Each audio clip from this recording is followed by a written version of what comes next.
when I came into this role, almost 4 and a bit years ago, I asked one of our then investors, how long do you think it takes to change culture? And he said, well, about twice as long as you'd expect. It's like, oh, how long is a piece of string? Yeah. You've clearly changed the culture.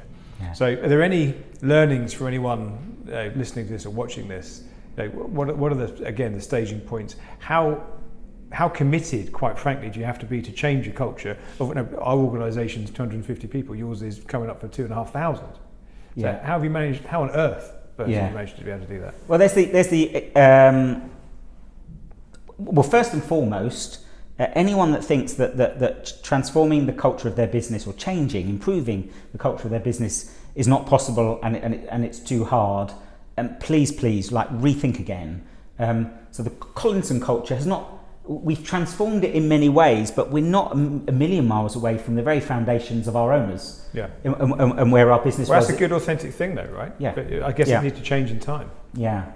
And so I think what is important, as much as I've said and you highlighted, it's important to continue to be your unique self and nurture that and protect that as much as you possibly can as you go through your career. Same goes for your organisation. So, we do things like yoga, we do things like massages, and every business or a lot of businesses do this stuff now. This is not the exception. This type of stuff now is considered to be quite normal, right? It's a normal expectation.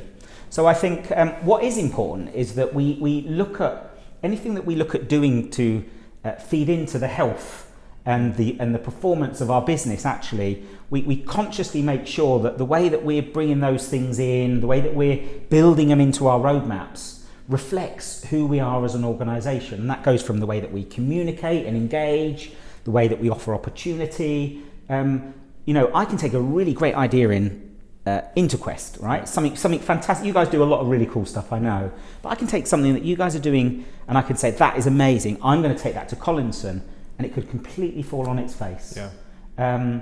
Because there's an expression, sometimes things are more like a cow's eye rather than a bull's eye. So you might find something that's absolutely brilliant and perfect that works for you, but if I bring it over here, it might miss it to Collinson, it might miss the mark. And so it's important that we engage with our leadership teams around our direction and our roadmap and our strategy. But it's equally as important that we got a real clear understanding and connection with our people. I'd like to talk a little bit about that actually from a leadership perspective. Well, go on, carry on. Yeah. As leaders every day, I did mention that every day, my superpower, as I call it, is that I feel like I turn on little lights every day, every connection. And I think that as leaders, we've got a huge role to play, huge responsibility. It's bigger than a role to play. A huge responsibility to make sure that every single person that comes into our offices feel like they're important, that they're recognised. I often say I come into work every day and I say hello to 400 or 500 people almost every day. Sometimes the same faces I'll say hello to or a hi 3 or 4, 5, 6, 10 times. Yeah. But that's important. And what I see and know from my conversations in my networks is that a lot of leaders today we seem to have really lost touch of this. We might be brilliant commercially, we might be really busy, but the impact of us connecting with people as we go through our career, as we go through our daily lives, is so important. Because I get people at all levels of our organisation coming to me and say, "Bertie, can I share something with you?" And I'm like, "Of course you can. It's only me."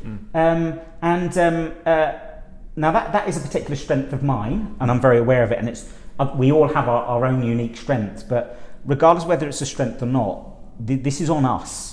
And people are going to follow our strategy, and they're going to follow our direction, and we may be able to motivate and engage them in that. That's great.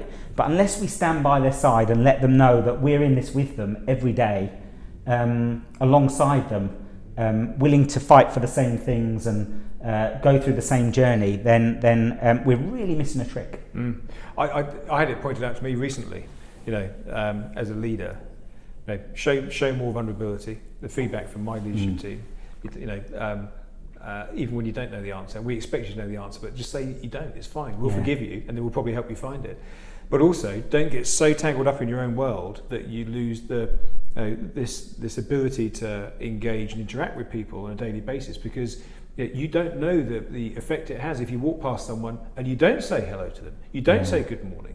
And and it's kind of hit me in the face like a big wet fish. You think, goodness me, I wasn't brought up like that. That doesn't speak to my values at all. And it was a real shuddering. A couple of the guys that work with me were good enough to to bring me to task on it. And it's something you can change really, really quickly. And I'm embarrassed that I didn't do it. But now I kind of make a promise to myself every day to be grateful, say thank you, and all those important things. And I think I guess I've been lucky enough to work with some fantastic people. And learn a lot about what they're doing that makes them a great leader, and not just kind of translate that onto me. I'm not saying I'm a great leader. Actually, do you know what? I'm not bad. And that's not being bolshy. I know my strengths and I work on those, and I try to play on those as much as possible. But if you get the opportunity to be mentored by somebody, so if you're growing in your career and you don't quite know where to go to next, or I still don't, and you're kind of you're going through that path. Don't be afraid in seeking out someone like me, someone like you, Chris, or other senior people, and saying, would you be my mentor?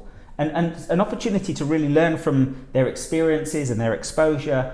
I tell you what, when you're asked, would you be my mentor? It's a really big honour, and it's amazing how good that feels that someone's singled you out to do that. So as we go, as we become senior managers and leaders, let's make sure that we're doing everything we can to give back and nurture our talent. And for the talent coming through, go and grab it. Do not wait for someone to come and offer you this opportunity, or for your organisation to put in a new mentoring programme. This is your career, you own it, so take control. I've got a good friend of mine who is an ex-international rugby player, who then transitioned out of that into what is now a very successful business, and there's been a long track record of ex-pro athletes suffering from depression because they don't know what they're going to do yet. And one of the big if you sit down with him, and hopefully one day we'll have him on a podcast here, he will say, just ask for help. So I went out from being one of the world's best in my role, playing rugby, to the world of commerce. And do you know what I did? I just asked for help. And guess what? When you ask someone for help, they give it to you. And he's now, in no time at all created this very successful career for him, totally outside of it, in technology now, based on the principle of, I've got no ego, I'm just going to ask for some help. And guess what? People throw themselves in. Do you know what, Chris? That really resonates with me, Chris, because you know what? In my business at the moment, in Collinson, if I look at my peers, I'm fortunate enough to work with some really amazing talent, and I genuinely mean, amazing talent. If I was going to start up a business tomorrow, there is a whole bunch of people, not that we're going anywhere, Collinson. Do not headhunt Bertie's team. No, exactly. Absolutely not. Don't say that I'd leave anyway. but a whole bunch of incredible talent that we have in our organisation. Either my peers, my team, which are incredible. We've got a really supportive environment, but talk about vulnerability. I'll be honest. I don't think I've ever felt more lonely in my career.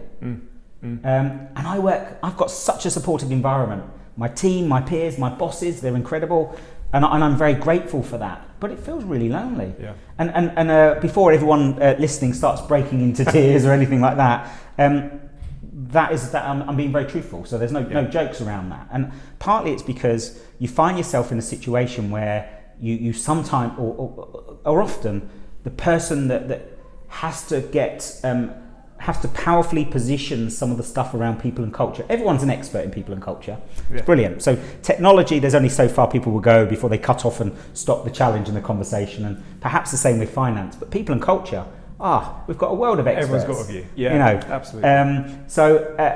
So actually, it becomes very often. It feels like we're constantly in battles. We're constantly getting ready for the next challenge, the next battle, and I feel like that sometimes, and often.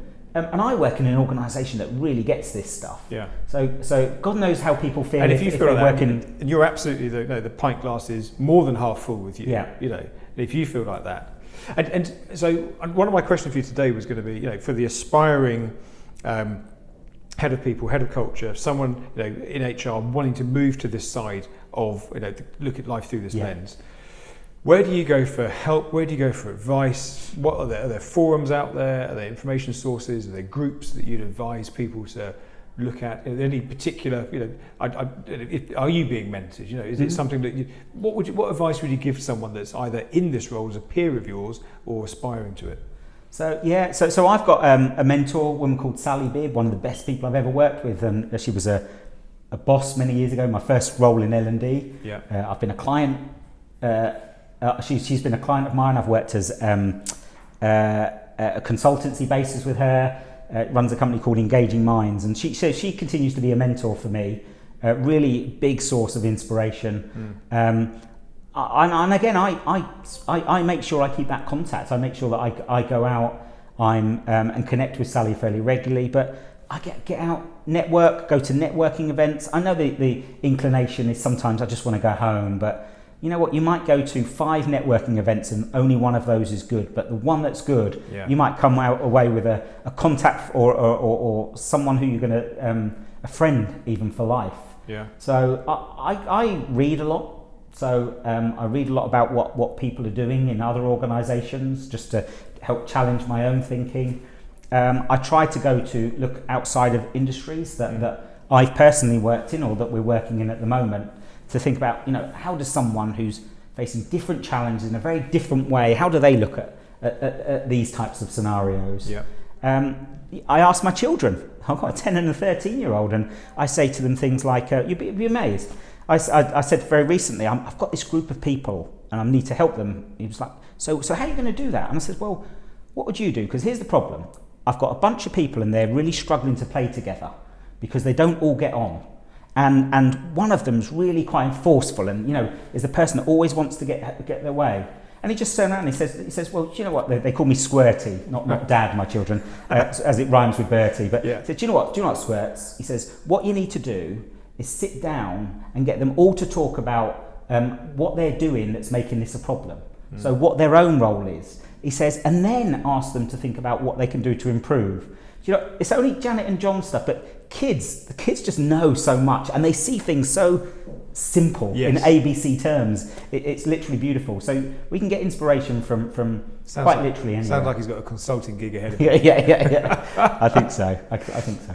So I think that piece around getting out, it's easy to go home, but actually get yourself out to these events. So Joe Bagley, who's the CTO of EMEA for VMware, he spoke about this on our previous podcast around making a conscious decision for the development of his career to get outside of his comfort zone and go to a number of these events. And then he ended up starting these events and hosting these events. Yeah. And actually it's allowed his career to take off to the point where he's on the TV with BBC and he's basically one of the few go-to people in his area and area of expertise. And I think that's really important because it's so easy to turn in on yourself and wear those issues personally and take them home and maybe you don't have the kids to talk to.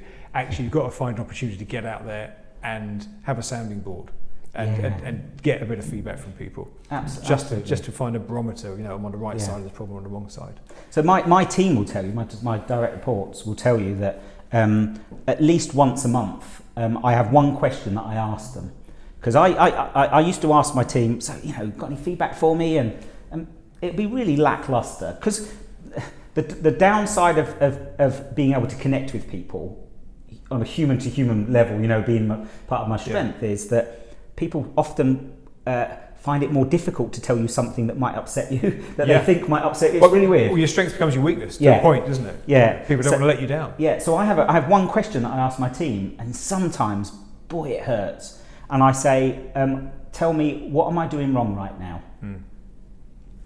And quite often they'll say, oh, someone said it recently, don't be silly, Bertie. Nothing. Why would you keep asking this question? I said, tell me something I'm doing wrong. Yeah. And she went, well, there is this one thing. And I tell you what, sometimes because I care about my team and I do come in every day to make sure that I spend so much time, probably spend as much time motivating, inspiring and trying to engage them to do great things as I do focus on the rest of the organisation. But asking that question, sometimes I get feedback and I'm like, I take it home with me. It hurts, but I'm getting the feedback, and at least I know. Well, I think it's you've got to take your own medicine at some point, haven't you? If you're going to ask those questions of other people, you've got to be brave enough. And of course, in your role now, people they don't want to upset you necessarily, and there will be a whole load of pent up stuff that unless you test the water every now and again, and it tests that relationship between you and them, if they've got enough courage to be able to feel comfortable enough to say, actually, Bertie, I don't like this, or have you thought about doing that? Yeah. Then it's going to make the environment better, isn't it? Yeah, absolutely. And I think as a sorry, Chris, I was going to say, I think I'm a great believer that as leaders and as managers, no matter where we're at, if we've got team leaders, the best thing we can do is to provide as much of a framework around. Look, this is how we work. This is how we're different. This is how we work together, and what's important to us as a team. And I think we build that framework, and we do everything we can to get the heck out of the way. Yeah. Because don't bother employing, goes back to Patty McCord's statement, don't bother spending so much time and effort employing brilliant people, brilliant talent, and then just suppressing that. Yeah, take all their power away, as you said, yeah. Let them make some decisions. And you know what? You might end up with a brand new Mini instead of a brand new Rolls Royce at times. Yeah. That's okay. Yeah. You might be 90% in agreement with what they've done, rather than 100, but that's okay. And what that does do as well, I find, is it challenges my own leadership and my own sense of emotional control, because I have to think, no, this is what I'm saying. I'm saying I'm empowering you. I want to support you, and much as like I would do my own children, I have to accept that not everything's going to play out in the same way that I might have envisaged, and that's kind of okay. Perhaps it's even better often. I think that's that what you're describing is I'd imagine for some people listening to this is a kind of utopian environment, and if you're in a great position to be able to have been able to create that environment, which now people are lucky enough to work in. I think it could be frustrating to some people to think, it's right for him, he's had to go and create it. Have you got any advice for someone on the way up to be able to positively influence their boss, the person they work for, the decision maker? Are there any reference points that that you could encourage them to take just to be able to shape the thinking? Because managing downwards, one thing, managing upwards, totally different. But it's a absolutely, it's a totally necessity, required skill. So I should say. What advice would you give them? Yeah, that's a really, really good question. So some feedback that was given to me, not directly actually, it was a comment by a really a great colleague actually, who gave a comment in a meeting I was in probably about 2 months ago, and they said, well, we don't all see things like through the eyes of a unicorn and fairy dust like you, Bertie. Yeah. And I stopped the meeting. I went, yeah, that's really interesting. I'd like to unpick that, because do you know what? I go home regularly upset. Because something hasn't happened in the way that I wanted to, or we've let someone down, or we haven't delivered on something that we committed to. I have dark days. Sometimes I've gone through periods of my life where I've been stressed, and I went to hospital and I didn't know what was wrong with me, and I ended up shouting in the middle of the ward because and the doctors pointing out to me that I was stressed and I didn't see it. I have as darker days as anybody else, and face as many challenges in trying to do the best. The biggest frustration for most of us is I come in every day and all I'm trying to do is my best, and why is that not, why is it not happening? Why do people not appreciate it? Well, you know what? That kind of comes with the territory in HR. And if we're not persistent in our belief that this will make a difference, then we might as well hand over the mantle to someone else. And it can be tough, right? It can be tough. We're talking about the stuff that everyone else in your organisation is an expert in, supposedly. And we need to find ways to build our resilience. Part of that for me is, again, choosing our battles. So quite often, if I get really passionate about something, I come back to, hang on a minute, perhaps that's not one I need to win. Yeah.